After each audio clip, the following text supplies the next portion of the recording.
நம்முடைய கர்த்தராகிய இயேசு கிறிஸ்துவின் இனிய நாமத்திலே அடியேன் உங்களை வாழ்த்துகிறேன். அப்போஸ்தலனாகிய யோவானுக்கு வெளிப்படுத்தின விசேஷம் 14ஆம் அதிகாரம் 6 மற்றும் 7 வசனங்கள். பின்பு வேறொரு தூதன் வானத்தின் மத்தியிலே பறக்க கண்டேன். அவன் பூமியில் வாசம் பண்ணுகிற சகல ஜாதிகளுக்கும் கோத்திரத்தாருக்கும் பாசைக்காரருக்கும் ஜனக்கூட்டத்தாருக்கும் அறிவிக்கத்தக்கதாக நித்திய சுவிசேஷத்தை உடையவனாயிருந்து மிகுந்த சத்தமிட்டு தேவனுக்கு பயந்து அவரை மகிமைப்படுத்துங்கள், அவர் நியாய தீர்ப்பு கொடுக்கும் வேலை வந்தது, வானத்தையும் பூமியையும் சமுத்திரத்தையும் நீரூற்றுகளையும் உண்டாக்கினவரையே தொழுது கொள்ளுங்கள் என்று கூறினான்.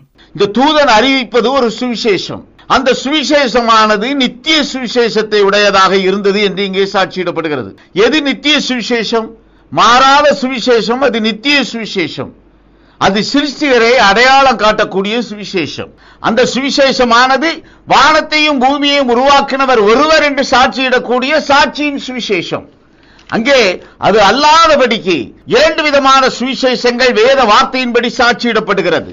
முதலாவது சுவிசேஷம் நாமத்தை அறிக்கையிடக்கூடிய ஒரு சுவிசேஷம், நாமத்தை சாட்சியாய் கொண்டு செல்லக்கூடிய ஒரு சுவிசேஷம். அந்த சுவிசேஷமானது பிதாவிற்கு கட்டளையிடப்பட்டிருக்கிற நாமத்தை குறித்து சுவிசேஷமாய் யாருக்கு அறிவிக்கப்பட வேண்டும் என்று திட்டம் பண்ணியிருக்கிறதோ அவர்களுக்குள்ளாக அது அறிவிக்கப்பட வேண்டிய காலத்திலே அது அறிவிக்கப்பட்ட சுவிசேஷமாக காணப்படுகிறது.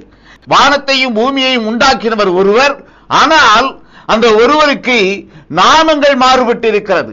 தேவன் என்றும், தேவனாகிய கர்த்தர் என்றும், சர்வ வல்லமையுள்ள தேவன் என்றும், யெகோவா என்றும், கர்த்தராகிய இயேசு கிறிஸ்து என்றும், கடைசி ஏற்பாட்டிலே வார்த்தையானவர் என்றும் சாட்சியிடப்படக்கூடிய நாமத்தை கொண்டவராக அவர் இருக்கிறார்.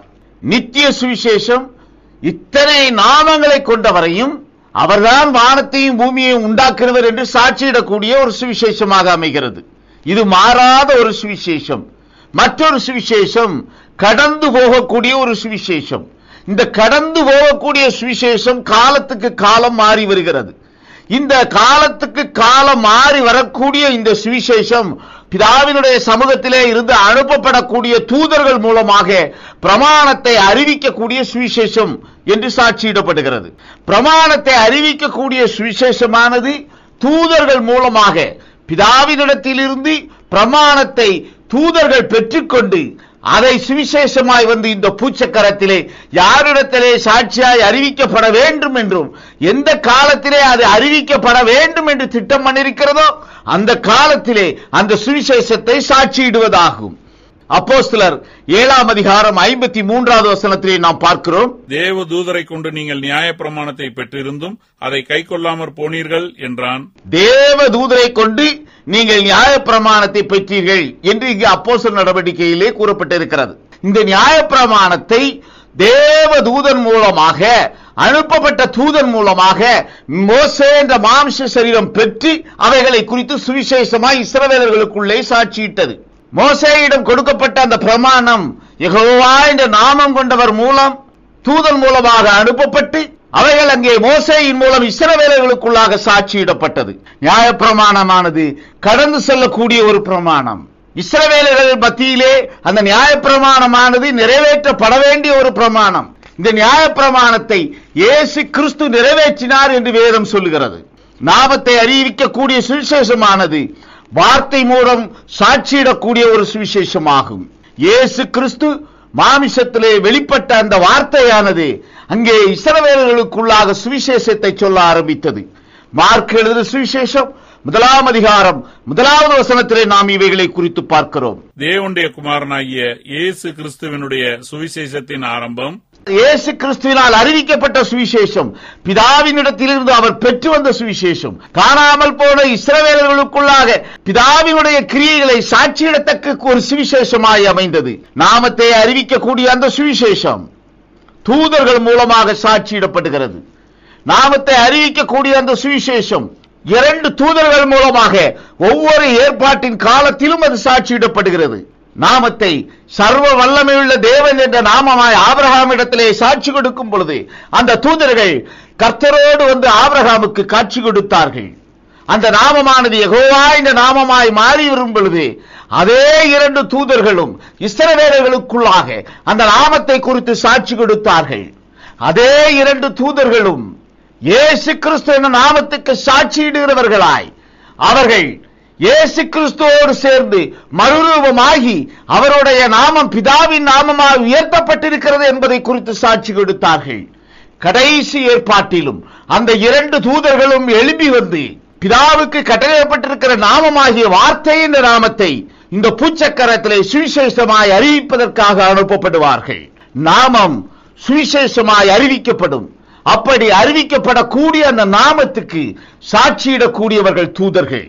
நாமத்தை குறித்து சாட்சியிடுகிறவர் வார்த்தையானவர். 2 தீமோத்தேயு 1 அதிகாரம் 10வது வசனத்திலே நாம் இவைகளை குறித்து பார்க்கிறோம். நம்முடைய இரட்சகராகிய இயேசு கிறிஸ்து பிரசன்னமானதினாலே அந்த கிருபை இப்பொழுது வெளிப்படுத்தப்பட்டது. அவர் மரணத்தை பரிகரித்து ஜீவனையும் அழியாமையும் சுவிசேஷத்தினாலே வெளியரங்கமாக்கினார். ஜீவனையும் அழியாமையையும் சுவிசேஷத்தினால் வெளிப்படுத்தப்படுகிறது. நாமத்தை அறிவிக்கக்கூடிய சுவிசேஷம் ஜீவனையும் அழியாமையையும் சாட்சியிடக்கூடிய சாட்சியின் சுவிசேஷமாகும். சுவிசேஷம் இயேசு கிறிஸ்து பிரசன்னமானதால் அங்கே பிரஜாதிகளுக்கு அந்த சுவிசேஷம் சாட்சியாய் அறிவிக்கப்பட்டது. பிரஜாதிகளாகிய நமக்கு இயேசு கிறிஸ்து என்ற அந்த வார்த்தை தன்னை மாமிசத்திலே வெளிப்பட்டு தன்னுடைய கிரியைகளை பூரணப்படுத்தின பின் பிரஜாதிகளாகிய நமக்கு கட்டளிடப்பட்ட கிருபையின் நாமமாய் அந்த நாமம் உயர்த்தப்பட்டது. நாமத்துக்கு ஜீவனை உருவாக்கக்கூடிய வல்லமை இருக்கிறது. நாமம் சர்வ வல்லமை உள்ள தேவனாக இருந்தபோது அது ஜீவனை உருவாக்கக்கூடிய வல்லமையை ஆபிரகாமுடைய சந்ததிக்கு கொடுத்தது. நாமம் யெகோவாவாக உயர்த்தப்பட்ட பின் அது இஸ்ரவேலர்களுக்கு அங்கே ஜீவனை உருவாக்கக்கூடிய நாமமாக அது உயர்த்தப்பட்டது. அந்த நாமம் பிரஜாதிகளுக்குள்ளாக ஜீவனை உருவாக்கக்கூடிய நாமமாய் கர்த்தராகிய இயேசு கிறிஸ்து நாமம் உயர்த்தப்பட்டது. கடைசி ஏற்பாட்டிலே இஸ்ரவேலர்களுக்குள்ளாக ஜீவனை உருவாக்கத்தக்க விதமாய் அந்த நாமம் வார்த்தை என்ற நாமமாய் உயர்த்தப்பட போகிறது. ஒவ்வொரு காலத்திலும் நாமத்துக்குரிய கிரியைகள் ஜீவனை மேற்கொள்ளும் பொழுது அங்கே அந்த 2 தூதர்களும் வந்து அந்த கிரியைகளை சாட்சியிடுகிறார்கள். அந்த 2 சாட்சிகளும் அதை சாட்சியிடத்தக்கதாக தங்களுடைய கிரியைகளை செய்து வருவார்கள். அப்படி சாட்சியிடப்படுகிற அந்த நாமம் அங்கே அநேகர் மத்தியிலே சுவிசேஷமாய் அறிவிக்கப்படுகிறது. கர்த்தர் தன்னைத்தான் யெகோவா என்று அந்த தூதனிடம் வெளிப்படுத்தினார். தூதனிடத்திலே கொடுக்கப்பட்ட அந்த நாமம் அங்கே இஸ்ரவேலர்கள் மத்தியிலே சாட்சியாய் சுவிசேஷமாய் அறிவிக்கப்படுகிறது. இஸ்ரவேலர்கள் மத்தியிலே சுவிசேஷமாய் நாமத்தை சாட்சியிட்டு அங்கே தன்னுடைய கிரியைகளை நிறைவேற்றினவர் மோசேக்குள்ளாக இருந்து கிரியை செய்த தூதனானவர். மற்றொன்று பிரமாணத்தை அறிவிக்கும் தூதன். இந்த தூதனானவன் நாமம் சாட்சியிடப்பட்ட பின் ஒவ்வொரு காலத்திலும் அங்கே பிரமாணத்தை சாட்சியாய் அறிவிப்பதற்காக அனுப்பப்படுகிறான். பிரமாணம் அங்கே சுவிசேஷமாய் அறிவிக்கப்பட வேண்டும். 1 பேதுரு 1 அதிகாரம் 12வது வசனத்திலே நாம் பார்க்கிறோம். தங்கள் நிமித்தமல்ல நமது நிமித்தமே இவைகளை தெரிவித்தார்கள் என்று அவர்களுக்கு வெளியாக்கப்பட்டது. பரலோகத்திலிருந்து அனுப்பப்பட்ட பரிசுத்த ஆவியினாலே உங்களுக்கு சுவிசேஷத்தை பிரசங்கித்தவர்களை கொண்டு இவைகள் இப்பொழுது உங்களுக்கு அறிவிக்கப்பட்டு வருகிறது. இவைகளை உற்று பார்க்க தேவதூதரும் ஆசையாய் இருக்கிறார்கள். சுவிசேஷமானது பரலோகத்திலிருந்து அனுப்பப்படுகிற பரிசுத்த ஆவியின் மூலமாக பிரசங்கிக்கப்படுகிறது என்று இங்கே பேதுரு சாட்சியிடுகிறார். பிரமாணமானது பரலோகத்திலிருந்து தூதன் மூலமாக அனுப்பப்படுகிறது. தூதனிடத்துக்கு அனுப்பப்படுகிற அந்த வார்த்தை பிரமாணமானது பரிசுத்த ஆவியினால் சாட்சியிடப்படுகிறது.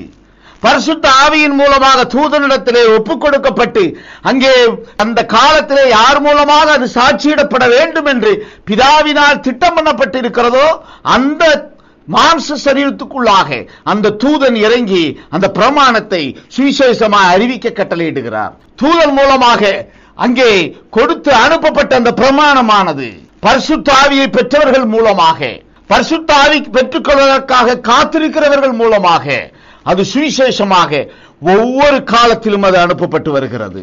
பரிசுத்த ஆவி தூதன் மூலமாக கொடுக்கப்படுகிற சுவிசேஷத்தை அங்கீகரிக்கும், அது சாட்சியிடும். அப்படி அந்த தூதன் மூலமாக சாட்சியிடக்கூடிய, தூதன் மூலமாக அறிவிக்கப்படுகிற அந்த சுவிசேஷத்தை விசுவாசித்து ஏற்றுக்கொண்டவர்கள் பரிசுத்த ஆவியை பெற்றுக் கொண்டார்கள். பரிசுத்த ஆவியை பெற்றுக் கொண்டவர்கள் அங்கே தூதன் மூலமாக அனுப்பப்பட்ட அந்த சாட்சியின் சுவிசேஷத்தை அவர்கள் விசுவாசித்து தங்கள் கிரியைகளிலே பூரணப்பட்டார்கள். 1 பேதுரு 4 அதிகாரம் 6வது வசனத்திலே நாம் பார்க்கிறோம். இதற்காக மரித்தோரானவர்கள் மனுஷர் முன்பாக மாம்சத்திலே ஆக்கினைக்குள்ளாக்கப்பட்டிருந்தும் தேவன் முன்பாக ஆவியிலே பிழைக்கும்படியாக அவர்களுக்கு சுவிசேஷம் அறிவிக்கப்பட்டது.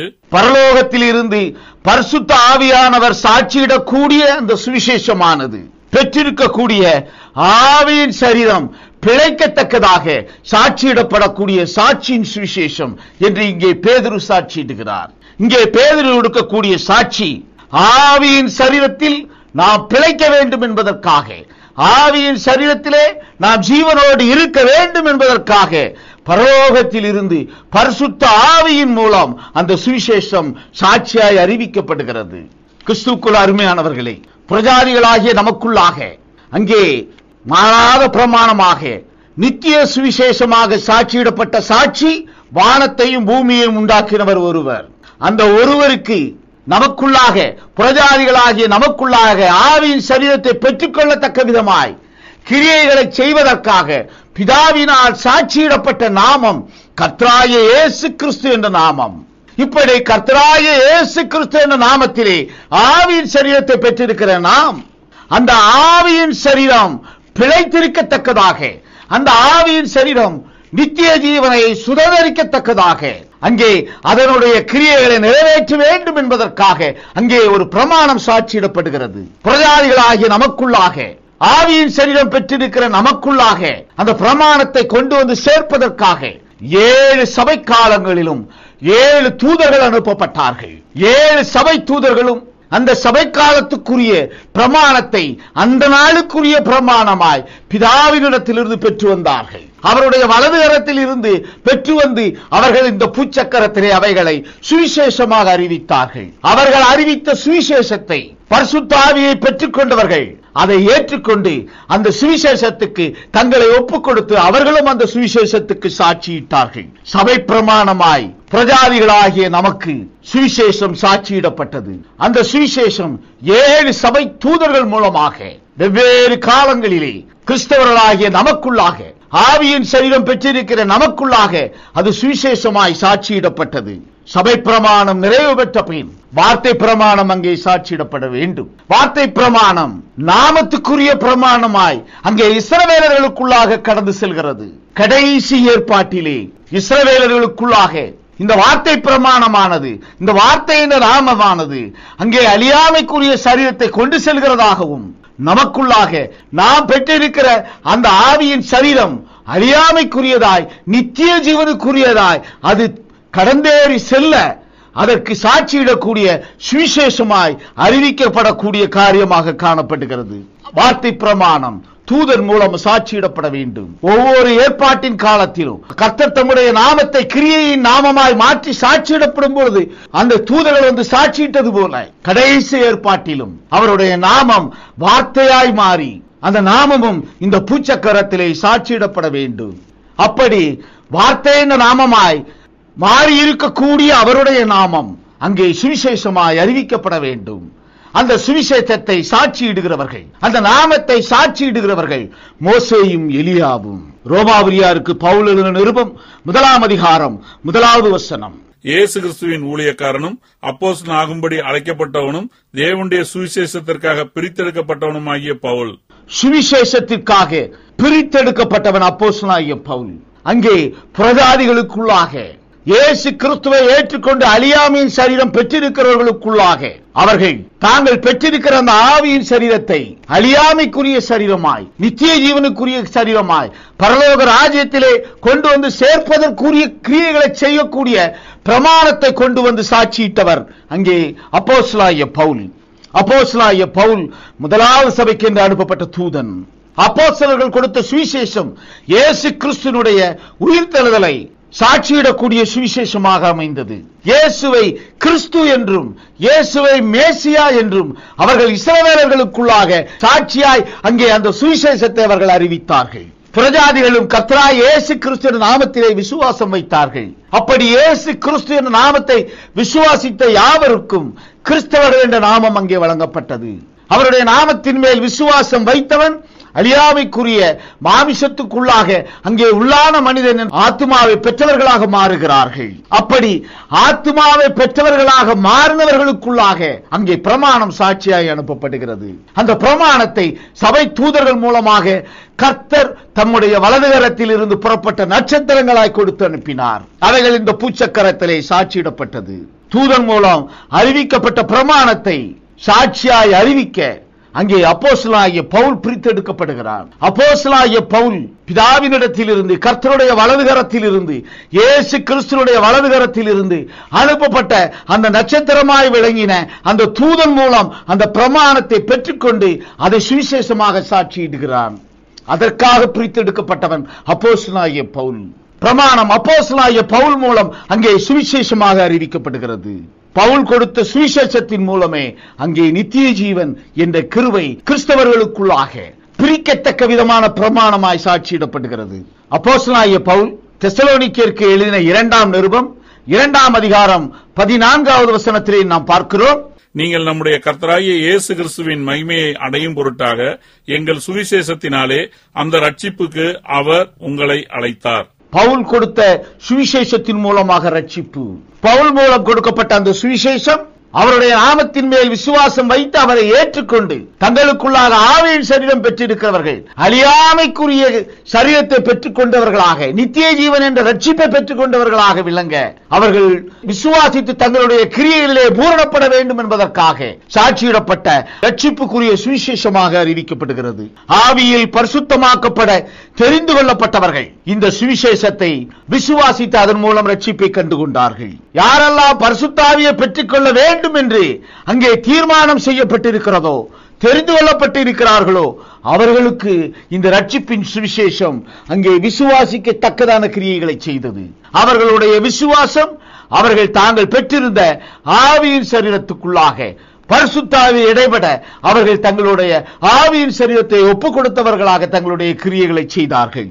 சுவிசேஷத்தின் மூலம் பிரமாணத்தை கட்டளையிட்டு அந்த பிரமாணத்தின் மூலம் அந்த பிரமாணத்துக்கு கீழ்ப்படுகிறவர்களை பிரித்தெடுக்கத்தக்கதாக இந்த கிரியைகளை செய்வதற்காக அங்கே பிரமாணம் தூதர்கள் மூலமாக அனுப்பப்படுகிறது. தூதர்கள் மூலம் அனுப்பப்படுகிற அந்த பிரமாணமானது கர்த்தருடைய வார்த்தைக்கு, கர்த்தர் கட்டளையிட்டு இருக்கிற அந்த பிரமாணத்துக்கு கீழ்ப்படுகிறவர்களை பிரித்தெடுக்கத்தக்கதாக அவைகள் சுவிசேஷமாக அறிவிக்கப்படுகிறது. ஒவ்வொரு சபை காலத்திலும் சபை பிரமாணங்கள் தூதர்கள் மூலமாக அனுப்பப்பட்டு அது அந்த சபை காலத்துக்குள்ளாக யாரெல்லாம் தெரிந்து கொள்ளப்பட்டிருக்கிறார்களோ, யாரெல்லாம் அந்த வார்த்தைக்கு கீழ்ப்படுகிறார்களோ அவர்களை பிரித்தெடுப்பதற்காக அனுப்பப்படுகிற சுவிசேஷமாக அது காணப்பட்டது. அந்த சுவிசேஷமானது பரிசுத்த ஆவியை பெற்றுக் கொள்கிறவர்களை பிரித்தெடுக்கக்கூடிய சுவிசேஷமாக காணப்பட்டது. பரிசுத்த ஆவியின் சாட்சியோடு அந்த சுவிசேஷம் சாட்சியிடப்படுவதாக அப்போஸ்தலனாகிய பவுல் 1 தெசலோனிக்கேயர் 1ஆம் அதிகாரம் 5வது வசனத்திலே சாட்சியிடுகிறார். எங்கள் சுவிசேஷம் உங்களிடத்தில் வசனத்தோட மாத்திரமல்ல, வல்லமையோடும் பரிசுத்த ஆவியோடும் முழு நிச்சயத்தோடும் வந்தது. நாங்களும் உங்களுக்குள்ளே இருந்தபோது உங்கள் நிமித்தம் எப்படிப்பட்டவர்களாய் இருந்தோம் என்று அறிந்திருக்கிறீர்களே. பரிசுத்த ஆவி பவுல் மூலம் சாட்சியிடப்பட்ட, பவுல் மூலம் அறிவிக்கப்பட்ட அந்த சுவிசேஷத்துக்கு சாட்சி. முதலாவது சபைக்குரிய தூதன் அப்போஸ்தலனாகிய பவுலிடத்திலே கொண்டு வந்து சேர்த்த அந்த பிரமாணம் பவுல் மூலமாக சாட்சியாய் அறிவிக்கப்படுகிறது. பவுல் மூலம் சுவிசேஷமாய் அறிவிக்கப்படுகிறது. பவுல் மூலமாக அறிவிக்கப்பட்ட அந்த சுவிசேஷம் பரிசுத்த ஆவியானவர் சாட்சி கொடுக்கக்கூடிய ஒரு சுவிசேஷம். பரிசுத்த ஆவியானவர் சாட்சி கொடுத்த அந்த சுவிசேஷத்தை ஏற்றுக்கொண்டவர்கள் முதலாவது சபை காலத்திலே பரிசுத்த ஆவியை பெற்றுக் கொண்டார்கள். அவர்கள் கொண்ட ஆவியின் சரீரத்தை அழியாமையின் சரீரமாக அவர்கள் நித்திய ஜீவனை சுதந்திரிக்க கிருபை பெற்றவர்களாக மாறினார்கள். அப்படியாக பவுலோடு சேர்ந்து பவுல் கொடுத்த சுவிசேஷத்துக்கு சாட்சியிட்டவர்கள் அவர்களும் நித்திய ஜீவனை பெற்றுக்கொள்ள கிருபை பெற்றவர்களாக இருந்தார்கள். பவுல் பிலிப்பியருக்கு எழுதின நிருபம் 4ஆம் அதிகாரம் 3வது வசனத்திலே நாம் பார்க்கிறோம். அன்றியும் என் உத்தம கூட்டாளியே, அவர்களுக்கு உதவியாயிருக்கும்படி உன்னையும் வேண்டிக் கொள்கிறேன். அவர்கள் கிளமெந்தோடும் மற்ற என் உடன் வேலையாட்களோடும் கூட சுவிசேஷ விஷயத்தில் என்னோடு கூட மிகவும் பிரயாசப்பட்டார்கள். அவர்களுடைய நாமங்கள் ஜீவ புஸ்தகத்தில் இருக்கிறது. அவர்கள் பவுலோடு சுவிசேஷத்திலே பிரயாசப்பட்டவர்கள். பவுலோடு பவுல் சாட்சியிட்ட அந்த சுவிசேஷத்துக்கு சாட்சியாய் தங்களை ஒப்புக் கொடுத்து தங்களுடைய கிரியைகளை செய்தவர்கள். ஜீவ புத்தகத்திலே நாமங்கள் எழுதப்பட்டவர்களாக காணப்பட்டவர்களாக அங்கே சாட்சியிடப்படுகிறது. ஒவ்வொரு சபை காலத்திலும் தூதன் மூலமாக கொண்டு வந்து சேர்க்கப்பட்ட அந்த பிரமாணத்தை சாட்சியிட்ட தூதர்களோடு அவர்களுடைய சுவிசேஷ வேளையிலே, அவர்களுடைய சுவிசேஷ விஷயத்திலே யாரெல்லாம் பிரயாசப்பட்டு அங்கே தங்களுடைய கிரியைகளை அந்த சுவிசேஷத்துக்காக நிறைவேற்றினார்களோ அவர்கள் எல்லோருடைய நாமங்களும் ஜீவ புத்தகத்திலே எழுதப்பட்டவைகளாக காணப்பட்டிருக்கிறது என்று இங்கே சாட்சியிடப்படுகிறது. முதலாவது சபை காலத்திலே அந்த சுவிசேஷத்திலே இணைந்திருந்து தங்களுடைய கிரியைகளை செய்தவர்கள் ஜீவ புத்தகத்திலே பெயர் எழுதப்பட்டவர்களாய் நித்திய ஜீவனை சுதந்திரிக்கிறவர்களாய் காணப்பட்டார்கள். அதுபோலவே ஒவ்வொரு சபை காலத்திலும் அறிவிக்கப்பட்ட அந்த பிரமாணத்தை, அங்கே சுவிசேஷமாய் சாட்சியிட்ட அந்த பிரமாணத்தை யாரெல்லாம் அங்கே ஏற்றுக்கொண்டு அதை அறிவிப்பதற்காக அந்த தூதரோடு சேர்ந்து தன்னுடைய கிரியைகளை செய்தார்களோ அவர்கள் யாவரும் நித்திய ஜீவனுக்குரியவர்களாக இங்கே சாட்சியிடப்படுகிறார்கள். அப்போஸ்தலனாகிய பவுல் கொரிந்தியருக்கு எழுதின 2ஆம் நிருபம் 4ஆம் அதிகாரம் 4வது வசனத்திலே நாம் பார்க்கிறோம். தேவனுடைய சாயலாய் இருக்கிற கிறிஸ்துவின் மகிமையான சுவிசேஷத்தின் ஒளி அவ்விசுவாசியலாகிய அவர்களுக்கு பிரகாசமாய் இராதபடிக்கு இப்பிரபஞ்சத்தின் தேவனானவன் அவர்களுடைய மனதை குருடாக்கினான். ஒளிக்குரிய சுவிசேஷம் என்று இங்கே சாட்சியிடப்படுகிறது. அவருக்குள் ஒளி இருந்தது. எந்த மனுஷனையும் உயிர்ப்பிக்கிற மெய்யான ஒளியாக அது சாட்சியிடப்பட்டது. அந்த ஒளி பூமியில் இருந்தது. அவர் தமக்கு சொந்தமானதிலே வந்தார். ஆனால் அவருக்கு சொந்தமானவர்களோ அவரை ஏற்றுக்கொள்ளவில்லை. ஒளிக்குரியவர்கள் அந்த சுவிசேஷத்தின் மூலம் அனுப்பப்பட்ட அந்த ஒளியை ஏற்றுக்கொண்டார்கள். அந்த ஒளியை விசுவாசித்தவர்கள் நித்திய ஜீவனுக்குரியவர்களாக மாறினார்கள். அந்த ஒளியை விசுவாசியாதவர்கள் ஆக்கினைக்குரியவர்களாக மாறினார்கள். பவுலுடைய சுவிசேஷம் ஒளிக்குரிய சுவிசேஷம். அந்த சுவிசேஷம் ஆவியின் சரீரம் அழியாமையை பெற்றுக்கொள்ள வேண்டும் என்பதற்காக கட்டளையிடப்பட்ட பிரமாணத்துக்கு சாட்சியிடுகிற சுவிசேஷம். அந்த சுவிசேஷம் இங்கே ஒளியாக காணப்படுகிறது. அந்த சுவிசேஷத்தினுடைய ஒளியை விசுவாசித்தவன் நித்திய ஜீவனை பெற்றுக் கொண்டான். அந்த சுவிசேஷத்திலே காணப்பட்ட அந்த ஜீவனுக்குரிய ஒளியை விசுவாசிக்க விடாதபடிக்கு இப்பிரபஞ்சத்தின் தேவன் லோகாதிபதி தேவத்துவத்துக்குள்ளாக அபிஷேகம் பண்ணப்பட்டு தன்னுடைய கிரியைகளை செய்கிறவன் அங்கே அவர்களுடைய மனதை குருடாக்குகிறான். அவர்கள் அதை அறிந்து கொள்ள இயலாதபடிக்கு, அங்கே அந்த பிரமாணத்தை அவர்கள் ஏற்றுக்கொள்ள இயலாதபடிக்கு இப்பிரபஞ்சத்துக்குரிய காரியத்தை கொண்டு அவர்களை வேறு பிரிக்கிறான். இப்பிரபஞ்சத்துக்குரிய காரியத்தை கொண்டு அவர்கள் பெற்றிருக்கிற ஒளியை இருளாக மாற்றக்கூடிய கிரியைகளை செய்கிறான். ஒளி நித்திய ஜீவன், அழியாமைக்குரிய அந்த ஒளியை இருளாக ஆக்கினைக்குரியதாக திருப்புகிறவன் இப்பிரபஞ்சத்தின் லோகாதிபதி. தூதன் மூலமாக சாட்சியிடப்படக்கூடிய அந்த பிரமாணத்துக்கு எதிர்வினை ஆற்றுகிறவன் இப்பிரபஞ்சத்தின் தேவன். ஒளிக்குரிய சுவிசேஷம் அது நிச்சய ஜீவனை கொடுக்கக்கூடிய சுவிசேஷம். இருளுக்குரிய சுவிசேஷம் அது பிசாசினால் கொடுக்கப்படுகிற சுவிசேஷம். இப்பிரபஞ்சத்தின் லோகாதிபதியின் மூலமாக கொடுக்கப்படுகிற சுவிசேஷம். இப்பிரபஞ்சத்தின் தேவன் மூலமாக கொடுக்கப்படுகிற சுவிசேஷம். அந்த சுவிசேஷமானது சாபத்துக்குள்ளாக்கக்கூடிய ஒரு சுவிசேஷம். சர்ப்பம் சபிக்கப்பட்டவன் ஏதேன் தோட்டத்திலே சத்தியத்துக்கு மாறான கிரியைகளை செய்தான். அனுப்பப்பட்ட பிரமாணத்துக்கு மாறான சுவிசேஷத்தை சொன்னான். பிதாவினால் அனுப்பப்பட்ட அந்த சுவிசேஷம் நன்மை தீமை அறியத்தக்க அந்த விருட்சத்தின் கனியை புசிக்காதே என்பது அது பிரமாணமாய் கட்டளையிடப்பட்டது. அந்த சுவிசேஷத்துக்கு மாறான ஒரு சுவிசேஷத்தை அங்கே சர்ப்பமானவன் சாட்சியாக கொடுக்கிறான். அது நீ புசிக்கிற நாளிலே சாகவே சாவதில்லை என்று சொல்லப்படுகிற சுவிசேஷமாக காணப்பட்டது.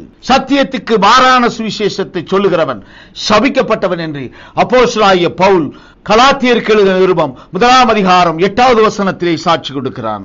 நாங்கள் உங்களுக்கு பிரசங்கித்த சுவிசேஷத்தை அல்லாமல் நாங்களாவது வானத்திலிருந்து வருகிற ஒரு தூதனாவது வேறொரு சுவிசேஷத்தை உங்களுக்கு பிரசங்கித்தால் அவன் சபிக்கப்பட்டவனாய் இருக்க கடவன். பவுல் மூலம் கொடுக்கப்பட்ட சுவிசேஷம் நித்திய ஜீவனுக்குரிய சுவிசேஷம். ஏனென்றால் பவுல் சாட்சியிட்ட அந்த சுவிசேஷமானது தூதன் மூலமாக தன்னிடத்திலே கொண்டு வந்து சேர்த்த பிரமாணத்தை சாட்சியிடக்கூடிய சுவிசேஷமாக அமைந்தது.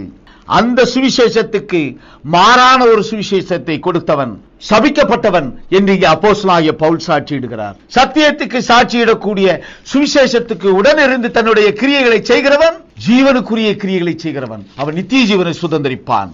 ஒளிக்குரிய சுவிசேஷத்தின்படியே நியாய தீர்ப்பு என்று அப்போஸ்தலனாகிய பவுல் இங்கே சாட்சியிடுகிறார். அப்போஸ்தலனாகிய பவுல் ரோமாவியாருக்கு எழுதின நிருபம் 2ஆம் அதிகாரம் 16வது வசனம். என் சுவிசேஷத்தின்படியே தேவன் இயேசு கிறிஸ்துவை கொண்டு மனுஷருடைய அந்தரங்கங்களை குறித்து நியாய தீர்ப்பு கொடுக்கும் நாளிலே இது விளங்கும். என்னுடைய சுவிசேஷத்தின்படியே நியாய தீர்ப்பு என்று முதலாவது சபைக்கு என்று அனுப்பப்பட்ட தூதனுடைய பிரமாணத்தை பெற்று சுவிசேஷமாய் அறிவித்த பவுல் இங்கே சாட்சி கொடுக்கிறான்.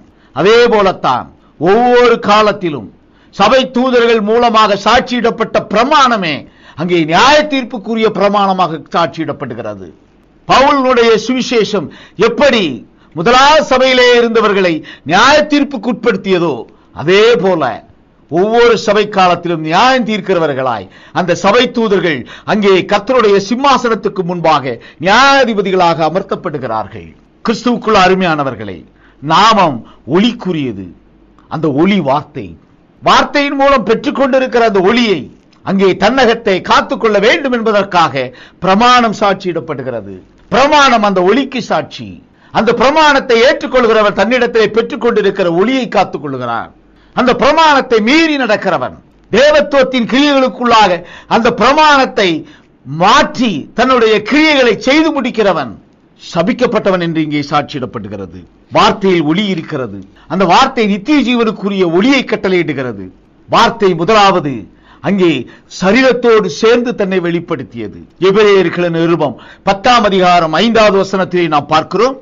ஆகையால் அவர் உலகத்தில் பிரவேசிக்கும் போது பலியையும் காணிக்கையையும் நீர் விரும்பவில்லை, ஒரு சரீரத்தை எனக்கு ஆயத்தம் பண்ணினீர். எனக்கு ஒரு சரீரத்தை ஆயத்தம் பண்ணினீர். அனுப்பப்பட்ட அந்த வார்த்தைக்கு அது இறங்கி கிரியை செய்வதற்காக, அந்த வார்த்தை இறங்கி கிரியை செய்வதற்காக, அந்த வார்த்தை மாமிசமாக மாறுவதற்காக அங்கே ஒரு கிரியைகளை செய்து அங்கே ஒரு சரீரம் அந்த வார்த்தைக்கு என்று கொடுக்கப்பட்டது. அந்த சரீரத்துக்கு கொடுக்கப்பட்ட நாமம் கர்த்தராகிய இயேசு கிறிஸ்து என்ற நாமம். அந்த வார்த்தை மாமிசமாகி தன்னுடைய கிரியைகளை பிதாவின் சித்தத்தின்படி நிறைவேற்றினபடியினால் எல்லா நாமத்துக்கும் மேலாக அந்த நாமம் உயர்த்தப்பட்டிருக்கிறது. அந்த இயேசு கிறிஸ்து என்ற நாமத்திலே சாட்சியிடப்படக்கூடிய அந்த வார்த்தை அங்கே தன்னகத்தே 7 சபைக்காலங்களுக்கும் பிரமாணங்களை அனுப்பக்கூடிய வார்த்தையாய் அங்கே தன்னுடைய கிரியைகளை நிறைவேற்றி வருகிறது. அப்படியாக சரீரத்தை பெற்று அந்த சரீரத்திலே தன்னுடைய கிரியைகளை பூரணப்படுத்தின அந்த வார்த்தை இயேசு கிறிஸ்து என்ற நாமமாய் உயர்த்தப்பட்ட அந்த வார்த்தை கடைசி ஏற்பாட்டிலே தன்னை வார்த்தையாய் சாட்சியிடுகிறது. அந்த மாமிச சரீரத்தின் மூலம் கொடுக்கப்பட்ட கிருபை நிறைவேறுவதால் அது அங்கே மாமிசத்தை விட்டு கடந்து வார்த்தையாய் தன்னை வெளிப்படுத்துகிறது. மாமிசமாய் வெளிப்பட்ட அந்த வார்த்தை மாமிசத்துக்குரியவர்களாய் அங்கே புரஜாதிகளாக காணப்பட்டவர்களுக்குள்ளாக அந்த மாமிசம் பிக்கப்பட்டதன் மூலம் உயர்த்தப்பட்ட அந்த நாமம் தன்னுடைய கிரியைகளை பூரணமாய் நிறைவேற்றி பிதாவினிடத்திலே அது சென்றடையும் போது அதனுடைய மகிமை பிதாவுக்கு ஒரே பேரானவருடைய மகிமையாய் அங்கே சென்றடைகிறது.